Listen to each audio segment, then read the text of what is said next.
Kaixo, Egoiongo Ramiro Emaiztu ikastetxeko lehen mailako tutorea gara.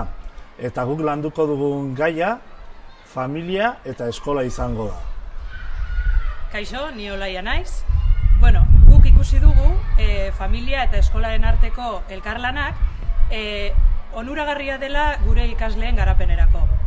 Badakigu hezkuntzan murgilduta gaudenok, hezkuntza ez dela gela isolatu batean gertatzen den zerbait, baizik eta beste leku askotan ematen dena.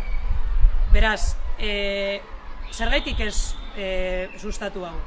Guk uste dugu elkarlan hau bultzatuz gero, bai lehenengo komunitatea dela umeen familia eta bigarrena eskola izanik, gure arteko koordinazioa bultzatu beharko genukeela.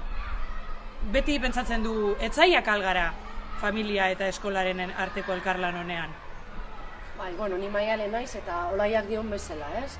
Azken finean orain arte bai ikusi dugu, ikastetxea edota familia independienteki joan direla lanean, eta gure lana, tutoreon helburua da aur bakoitzaren garapen integrala lortzea, ez? Emozionalki, sozialki, intelektualki, eta bai iruditzen zaigu garrantzitsua bi komunitate horiek, bai aurrarentzako hain gertukoak diran, bai familia eta baita eskola ere elkarlanean aritza, ez?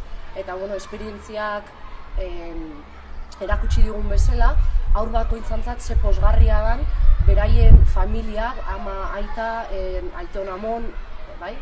Edo beraien gertukoak hurbiltzea ikastetxetara, gure geletara eta daukaten hori kontatzea eta gurekin partekatzea, ez? Nire izena Gaizka da, eta nola sustatu guzti hori? Hori, eskola eta familien arteko lan hori oso modu koordinatuan joan beharko du. Lehenengo gauza, eskolatik lortu behar dugu familien implikazioa. Guraso, aiton amon edo tutore legalena. Bigarrenik, ekintza ezberdinak antolatu behar ditugu, beraiek parte hartu dezaten. Eta azkenik, gure esperientziaren xehetasunak emango ditugu. Baina hori ja guardian izango da. Eskerrik asko.